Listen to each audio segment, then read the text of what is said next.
Hey, what's up, Run Try Bike family? Welcome to another episode of the Fiery Embers. I got my good friend and brother over here, Jordan Moon, joining me for this conversation. Yeah, Excited well, to have hey, you. I appreciate you having me on. Yeah, thank you so much for coming on the show. For those of you who don't know, Jordan has told his story on our platform as well. You can find that on our website. I'm going to post the link. I might have actually posted it this morning. I'm going to post the link again so that you guys can check out the story. Jordan's got an amazing background. Well, he's got a great story, but he's also got an amazing thing that he did a couple years ago. Just a small little thing where he ran across America just a few years back. And yeah, but before we jump into this conversation and talk about some of the big news, give us a bit of an update on that documentary. All right, so the team that followed me across the entire country, Manifest Filmworks, uh, they have been compiling. We're about to hit the 3-year anniversary here on September 2nd. So it's quite a huge project. Um, and they've got probably 3 terabytes of data for 71 days of filming. So just being able to put everything in order that they want, and it is a two-person team. It has taken some time, but with the grace of their hard effort, I'm not pushing them too hard. So I have an uncle who is a director for Netflix, and he is taking a look at all the footage right now, and hopefully something can come about it on a bigger platform than what we would have hoped for. So as the year continues, um, my my guys who crewed me, their busy season for their work is through the summer into the fall here in Colorado. They own a video production company, but also they're doing a lot of photography, and people hit them up for weddings, things like that. So the winter months are when they really can dive in and spend a lot of time on the project. So that's why we're hitting the 3-year anniversary and nothing's been out, but hopefully it just keeps moving along. No, I appreciate the update. And I just can't imagine. I mean, me and Jason here are essentially the two full time employees on the Run Try Bike business. So I can imagine being a small business owner doing work like that. But on the video editing side, like, I just can't imagine going through 3 terabytes of data. That's gotta, I Oh my mean, God. be so much footage. Yeah, as my best friend Cody, who's working on it, said, he's like, if I just put in like 15, 30 seconds a day, like we got a full film. Meaning a day of the transcon, for 71 days. So just finding those key moments, how he wants to present it. Obviously the goal is to have a bigger team working on it, and that's what we're pushing toward. And it's good to have a family member at Netflix. So I'll definitely keep you posted on more to come. Yeah, definitely excited for that and appreciate the update. Yeah.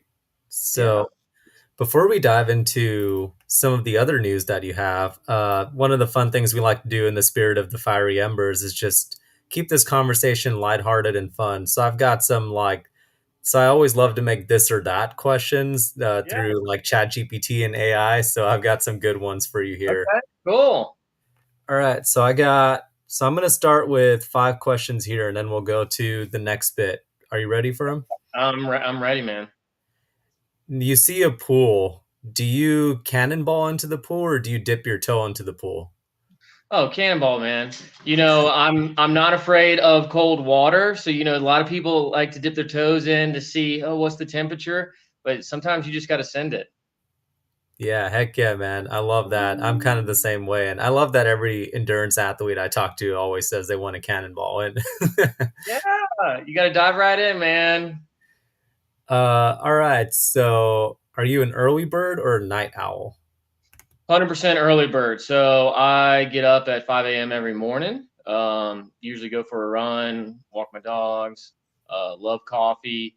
Uh, I do the early shifts kind of at work. I'm very fortunate they kind of allow me to make my own schedule. But during the summer months, I go into the office. Right now, I'm back in school, so it's just habit. I go to bed early because I usually push myself throughout the day to where I'm kind of exhausted. Come 8:30, 9 o'clock. Some people might be like, "Man, why do you go to bed so early?" It's because I wake up early. I try to get 8 hours of sleep every night, but definitely a morning person. Follow up question on that. Are you a napping person? you know, I listen to the body. So if I feel like I need a nap, I'll take one. It usually doesn't happen during the week.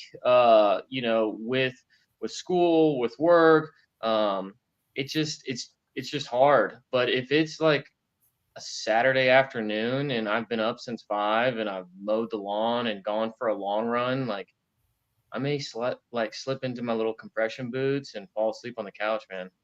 Oh man, that sounds like the perfect recovery exercise right there. Uh, all right, you walk into a room. What is the theme song that plays that describes Jordan Moon's life? What is the theme song when you walk into the room? Probably Welcome to the Jungle. Oh, I love it. That's a good one too. Yeah, man, that's just what popped in my head right now, so I have to go with it. That's a good one. Um, are you would you rather have the would you rather never have to sleep again or never have to eat again? You know, oh my gosh, that is actually a very tough one. I'll just say the first thing. I would never have to sleep again if I didn't have to. If the body could fully function without sleep, then you would be so productive in 24 hours. Um, Food is just too good, man. It's just too good. I do love my sleep, but if it's like, hey, we don't need it, then I would pass up sleep for food. Man, I hear you on that. I mean, I'm a big foodie and I love my food, so that would be a tough one for me, especially if I could be sufficient without sleep. I always have to second guess that answer, knowing, especially both of us having done like multi-day stuff, like, and we know how king sleep is, you know? Yeah, I know. Like I said, if you can function without it, then I would give it up. But yeah, if it was like, hey, it's either or, life or death, it's like, the body can go 30 days without food. So we would see how long that goes. But yeah, I'd definitely give up sleep for food. There we go. Last question before we move on to the a big announcement that you have is if you had to choose sweet or savory for the rest of your life, what would you pick in terms of food? Savory. So I'm not a sweet guy. My wife is. She likes to have desserts almost every night. It's just not my thing.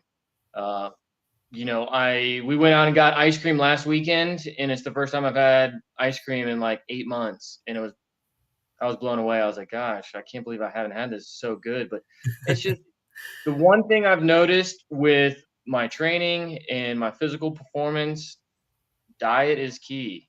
And, I'm not going to spoil any gains that I may have in my training because I jeopardize my nutrition.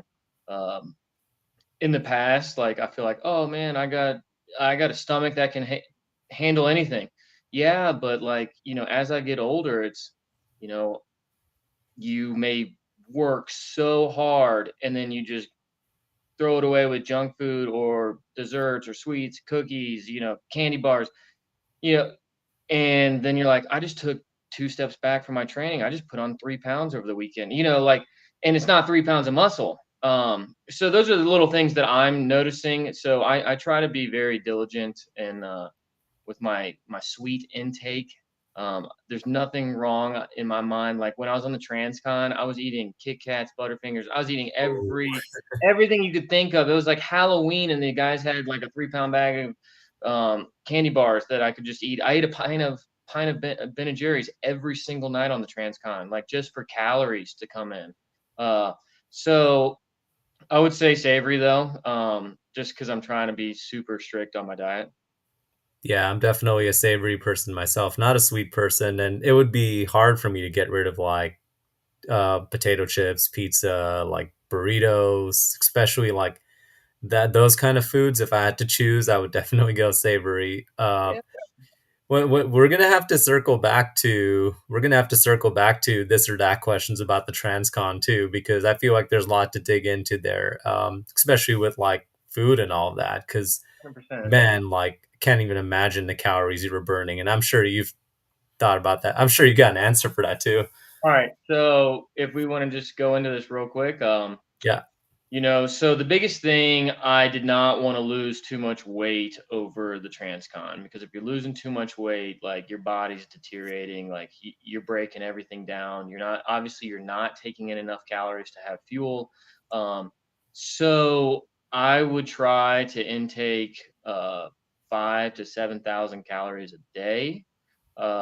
And that's like eating like every 2 miles, 3 miles. My crew would Wow. they would like have a solo cup full of um, a concoction they made with hemp hearts, with honey, with peanut butter, smushed bananas. Like I would just literally eat all day. It was wild. And then it would get to the point where I'm like, I'm so tired of eating, and my crew would be like, you have to eat. So I weighed in at 165 right before I left, and I finished at 160. So I only lost 5 pounds, which is unbelievable. Like That's I've heard stories, huge. people have lost like 20 pounds doing it. I couldn't afford it. The muscles needed the calories, the energy, the glycogen. It needed everything that I could possibly put in my system. Uh, so it was tough. We got in a really strict routine. What worked for my body, like no GI distress. I would wake up, I would have like oatmeal in the morning, I'd have a protein shake, and then through the next 10 miles, I'd just be snacking on fruit after the first 10. Then we'd start having some heavier meals, usually a breakfast burrito right at 10 miles. Uh, Lunch was consistent, and then dinner was usually like an Asian stir fry or a huge pasta dinner every single night, and then I finished it with a pint of Ben and Jerry's. So like 71 nights of Ben and Jerry's. Like it was kind of crazy. But I loved it. It was so good. I could literally eat whatever I wanted. I just couldn't do it afterwards. I was like, afterwards, Thanksgiving was coming around, and I was just eating so much because that's what like my body was used to, taking in so many calories a day. But yeah, the only time I ever got GI distress was when my crew was so tired of making the same food every single day. Like they wanted to eat something different. And they would be like, oh, hey, we made something new. Try this. And my stomach was toast. Uh, It got so used to eating the same thing. And I was like, hey, we were in Nebraska. I felt so sick because they made some like breakfast smoothie that I hadn't had. And yeah, it probably sounds great, a breakfast smoothie. Um, who knows what they put in it? I was like, did you guys try this first? And they're like, yeah, yeah, we did. No, they did not try it at all. And I, my stomach was jacked up. And that was actually, I remember where it was. It was called the Lincoln Highway. It was like the old Pony Express route.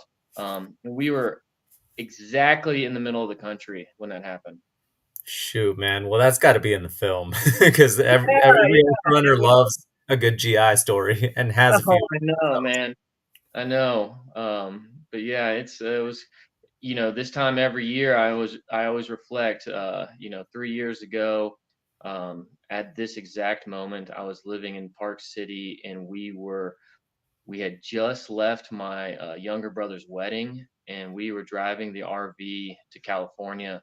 And we got to California, got to see the Pacific Ocean, spent a couple nights uh, out there, and got ready. And like I just remember this time I was sitting on the beach, like, oh my gosh, whoa, this is really here. I've been planning this for so long, and it's about to happen. So yeah, this time of year is always very special to me. A lot of memories come flying through my mind, and you know, um, other people have done it since I've done it, and it's always great to see like everyone's journey is different. So that's what's so cool about it. yeah, I appreciate you taking the time to chat with me during this special time as well. And Yeah. it's interesting that you mentioned that. You're actually the I don't know if you know Emily Hag or Emily Bowen now, but she just did the Transcon. a couple years ago now. So that would be it would be an interesting Oh, connection for you yeah. guys to just like chat about it, you know? Hey, get us both on here. I would love to talk to her about it. Oh, there's an idea, man. We need to have a Transcon roundtable here. That'd be unbelievable, man. I've got some other buddies who've done it as well too. Robbie Ballinger is his name. He did it Oh man, about I love Robbie's stuff. I've seen his yeah, stuff about yeah. like running a Tesla and all that, man. Oh yeah. So we talked to him a couple months ago, the crew and I, because we want to have him on the documentary and kind of like get interviewed. He lives here in Colorado, so he's not too far from us. So we're still trying to match up dates to where he can be interviewed by the film crew and kind of like, like I said, everyone's journey is different across the country. So trying to get his take on his experience. Yeah, absolutely. Well, you know, we could talk about the Transcon all day, and we'll definitely have to dive more into it when we get you on the regular show. But you just had a pivotal, life changing moment, like just very recently. You've got big things coming up this weekend, and I want to give the floor to you to announce what you actually just announced on your personal as well. But I want to give the floor to you to announce it on the show as well. All right. Well, I appreciate it. So, running obviously is my passion. Endurance sports.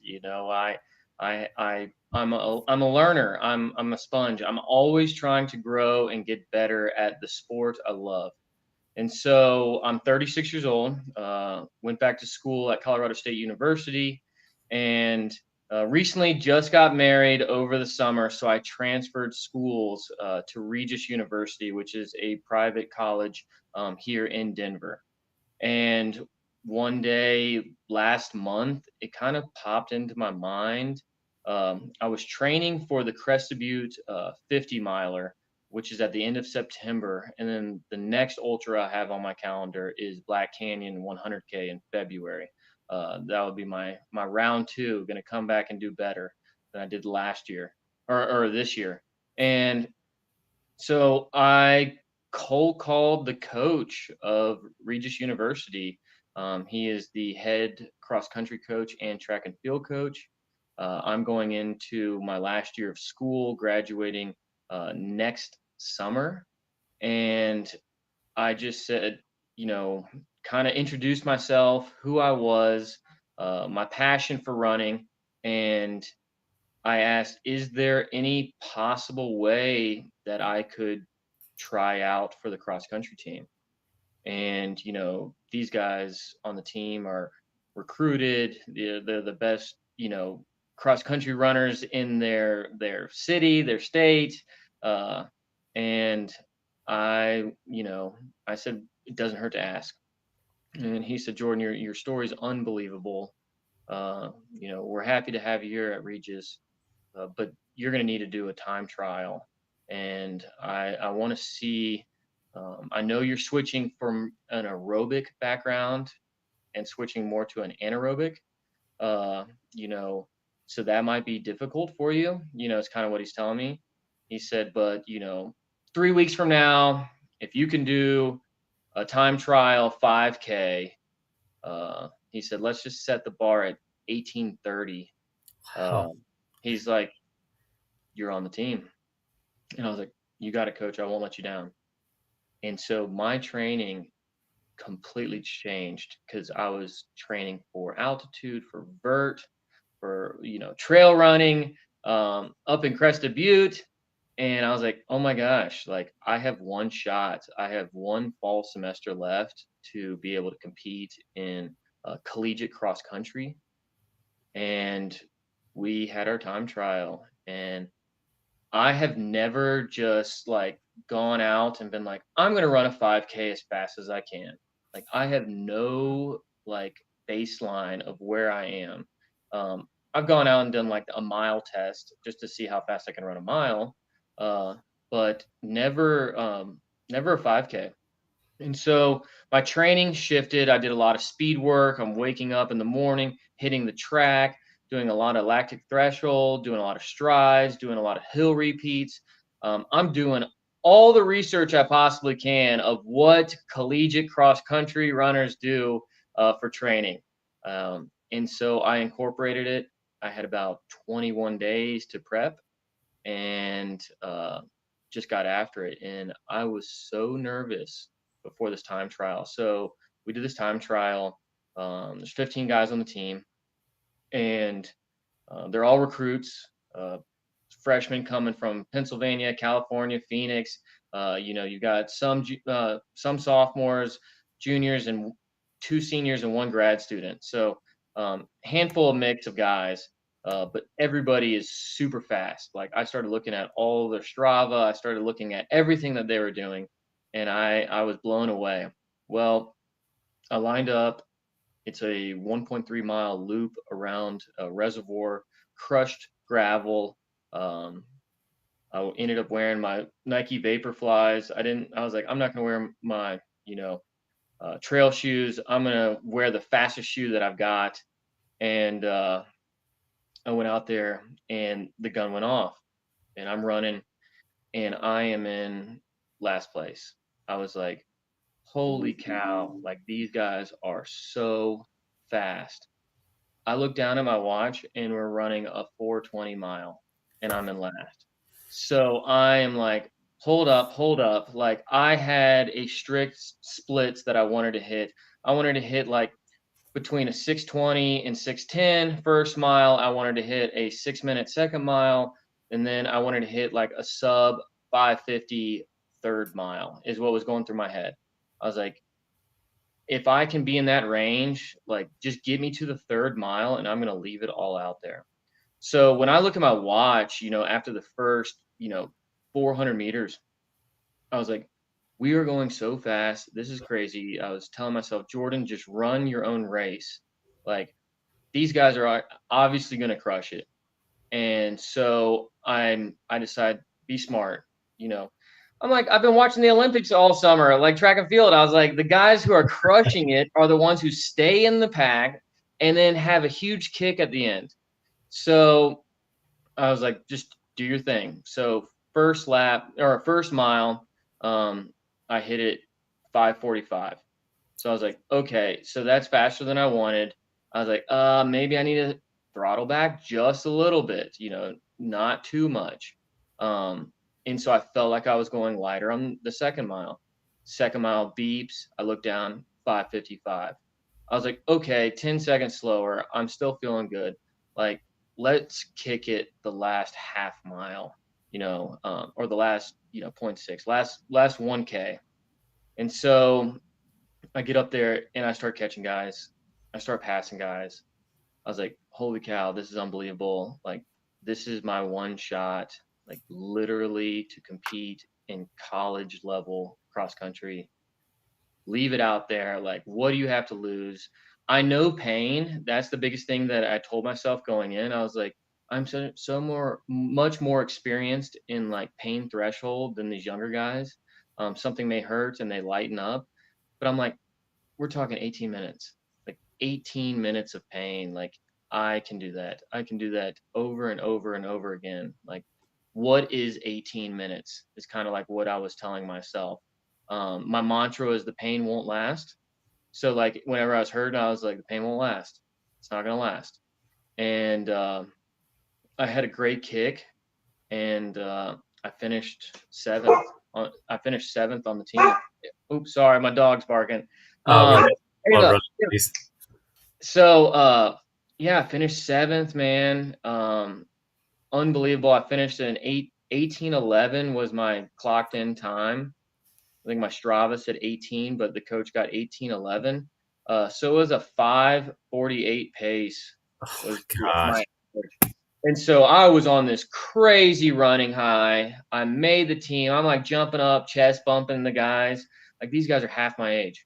And so unbelievable. I got NCAA compliance and clearance. Like our first meet is next Saturday, a week from Saturday. It's an 8K down in Colorado Springs. And then we've got a couple more in Colorado. And then we go to California in Riverside. We have a meet. Hmm. And then we go to conference championships in Vegas. and then the NCAA regionals is here in Denver. So I am super stoked. Training every morning with the team, 6:30 in the morning, 5 o'clock in the evening. We lift weights twice a week. Like it's just great being with the group. I tell myself, I'm like, this is just another thing to add on to like my running resume. Uh, a lot of people that you see or you may talk to that you are friends with, they might say, "Yeah, I ran cross country in high school, and then I went to college and competed." You know, yeah, they probably did all that in their 20s, and I'm like, "Oh, now I get a shot at 36." So, it's a huge, huge goal, that I was able to achieve that, I had a really short window to prepare. I that's why you know, people say, like, you know, firefighters or cops or military, they might say, like, "Always be ready." So, like, one thing that in my mind, I'm like, I guess as a runner, you should always be ready. Like, things change, races change, things come up with family, you got to pivot. Uh, you may get sick and can't do a race, but like, it really comes down to like just always being prepared. So, I was prepared, like, kind of good. I thought I was fit going into Crested Butte 50. Like, I had a very good goal for that race, but then when my training changed drastically and I started doing things that I was not comfortable doing, like speed work, um, it's crazy. Like you start incorporating speed work, man, like you do get faster. Like it blows my mind. I've always been like time, miles, like volume, like that's gonna get me there. That's gonna get me across the finish line is how I've always been. But now it's like, well, how fast can I get across that finish line? So I'm very fortunate that the coaches have come up with a training plan just for me, given my age, because these guys are putting in 80 to 100 miles a week. Um, they're putting in huge volume, but they recover so much faster than me. Their physiology is completely different than me being a grown man. So they like to keep me in the 50 to 60 range volume, but just make the workouts count. You know, just make sure you're very intentional with what you're going out to do. Don't just go out there and be like, oh well, I'm just gonna run. Like I can't do that anymore. I can't just like I have a strict schedule and I have to do exactly what it is. And uh, because they kind of made me a training plan before this time trial, I can see how much it really helped me progress in my speed. And it's it's just awesome. I'm just blown away, dude, just by the story and like holding like a 5:48 after going out hot and then like running your race and just coming in 7th overall and like doing this at 36 is just incredible, my friend. And like I can't wait to follow along in that first meet and all the future meets, and just see where this journey takes you. And appreciate you sharing this on our Fiery Embers, and can't wait to have you on the fireside chat to look back at the season in retrospect as well. Oh man, I would love that. Well, as we talked before we came on here, I had really like only told my wife and my dad, and you reached out to me, and I was like, I've got something I want to tell you, man. Like I know how much you love to run, and so do I, and so does your audience and your friends and your family. Like people know you, they know that you love running, and yeah, I just wanted to share this cool story. It shows me that if you have the mindset, like this is like with the transcon, like if you have the mindset, anything is possible. But the biggest thing is you got to put in the work. You have to. Um, you could go out there and say I didn't I don't want to wake up early this morning and go for a run. I just want to lay here in bed. Hey, my time might have been like a 6:10 average or a 6:15, like so I believe that you reap what you put in. Um and if you really want something, like you are the only person really stopping yourself from getting there. The coaches were so jacked up because um afterwards they're like, Jordan, you executed that perfectly. They said the younger guys, yeah, they went out super fast. You know, their first mile was like a 5:05. Um, you know, 5:11, 5:12 were like the first three guys. Well, they had positive splits the rest of the 5K. So like they constantly kept getting slower and slower. Yes, it's super fast. Like, oh yeah, they're slower as a 550, you know, but they went from a 5:05 to a 550 at the end. They didn't have the kick at the end. And the coaches were just telling me like you were so disciplined in your race.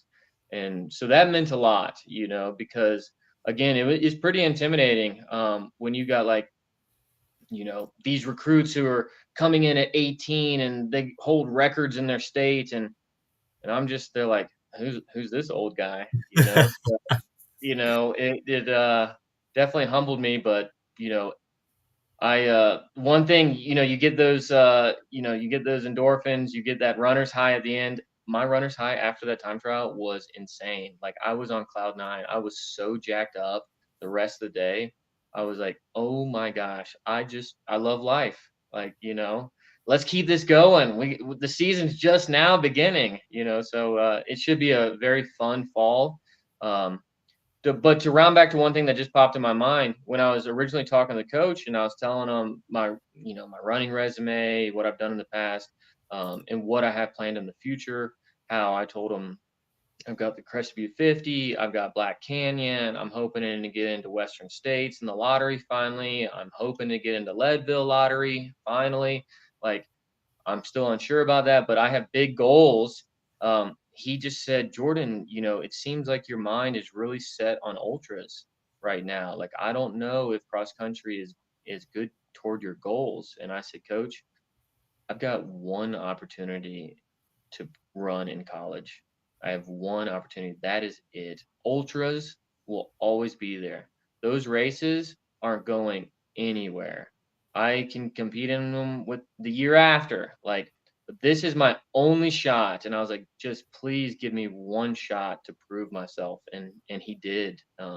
So yeah, you know, if the timing aligns, you know, and now's the time to go after something, you just got to go all in. That's you got to do that cannonball. You can't be dipping your toes in. Yeah, there's the full circle right there.